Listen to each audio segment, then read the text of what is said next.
Good morning, শুভ সকাল। তো সকাল সকাল চলে এলাম নতুন একটা ব্লগ নিয়ে।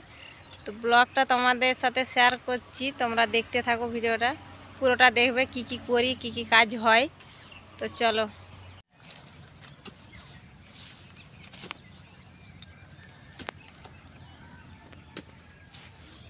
গোবর ছিল, গোবরগুলো সব ছড়ানো হয়ে গেছে কালকে।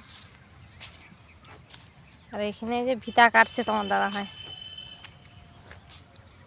এলা গেছো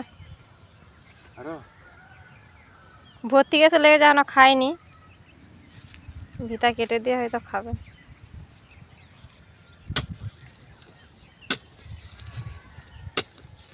চাষ করার কত জ্বালা, কত মানে খাটালি, পরিশ্রমটা বেশি।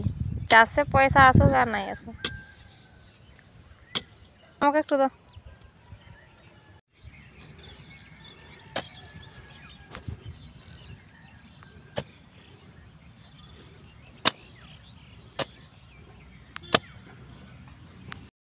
তো ভিডিওটা কেমন হয়েছে অবশ্যই কমেন্ট করে জানিও। আর আজকের ভিডিওটা এই পর্যন্তই, দেখা হচ্ছে অন্য কোনো ভিডিও।